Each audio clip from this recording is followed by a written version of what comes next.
Hello, so good to meet you at our global motivational meeting. We are reading World Scripture Book, this God's words that inspire billions of people, families, communities, countries, and the whole world. And they will help you too. Just read them and practice in your daily life. Think about them, that God will give you tips for happy life and prosperous future. As we're reading this holy book from the beginning, please find all the chapters at our Message to Billion channel. And today, God prepared for us world citizenship.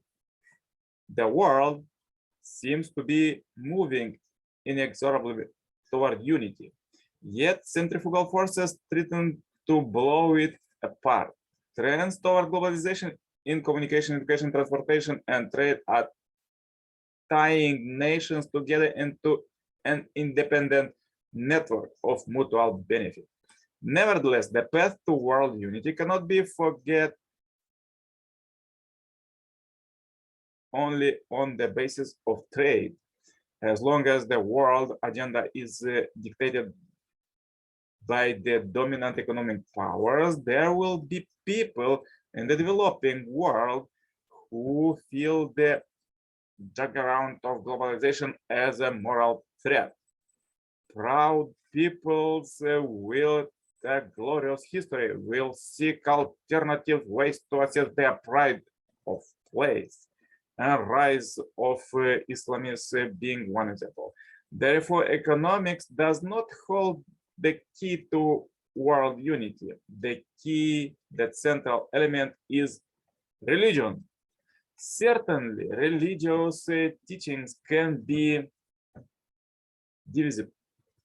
Yet each religion contains teachings that lift up the ideal of worldly unity, rooted in God, who is the parent of all humankind.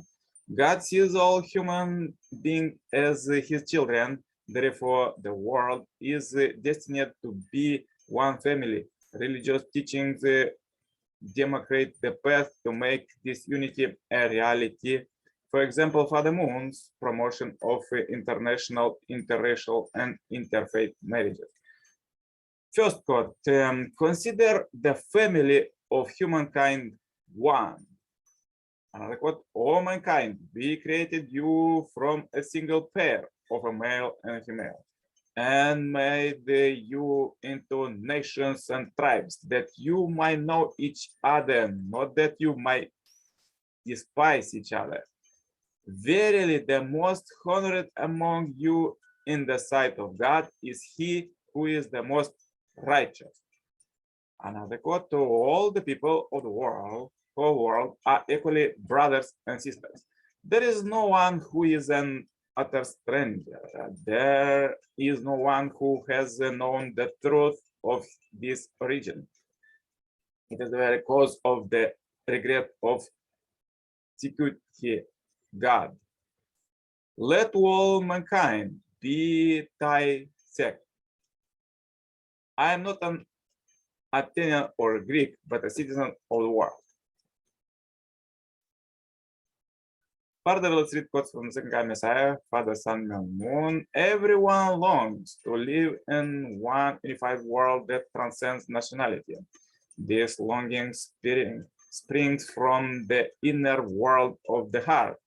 It calls out from the ideal and heart of true human beings.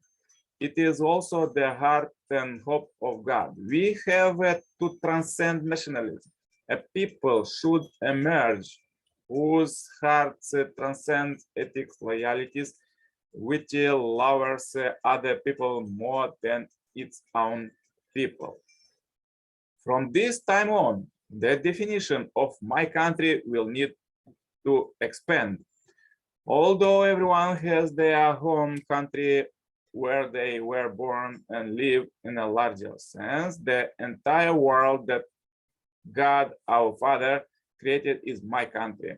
In the events of history, people strive for the sake of their nation. That is the human way of thinking. But how does God think? If God were to say, I only love America, then he would be the God of only America. In that case, when it comes time for America to perish, God will also perish. But God never thinks that way. His thoughts are far above human thought. He would promote the way of thinking that we ought to live by placing the world welfare above the welfare of our nation or our family. The reason God established America was for America to save the world. Yet Americans do not know that America must save the world. Only once in world history did a single nation become the center and the unity the entire world religiously and culturally. Was that not America when it occupied the whole world at the end of the World War II? President Kennedy understood this, and he encouraged America to help all the struggling nations of the world. In accordance with my cosmic teaching, we should make the world into one household. A home has a father and a mother. In this household, heaven is our father and the earth is our mother. A home also have brothers and sisters. All human beings are brothers and sisters. We are all part of one world family. This is the significance of the world. From the family pledge, our family pledges to build the universal family encompassing heaven and earth and perfect the world of freedom, peace, and unity and happiness. It is not about my personal freedom, peace, unity, and happiness, but rather the freedom, peace, happiness, and freedom of everyone in the universal family. The whole world is our family. When you arrive in heaven, you will not find people separated by national borders. People of all nationalities are assembled together. Are you prepared to live that way? Do you have such a universal viewpoint that you can embrace all people from the past, present, and future? You can enter the kingdom of heaven only when you have lived with the people of 7 different nationalities. Every being is situated in space relative to that is above and below, right and left, front and back. In the family, each person stands in relation to above and below, right and left, and front and back. This same pattern applies to the nation and the world.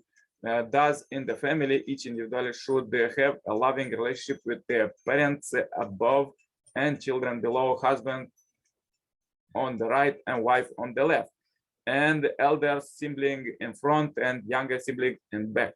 Similarly, in the nation, each family, beginning with the president, should embrace families from all regions and then embrace all people of the world, east and west, north and south, as their brothers and sisters.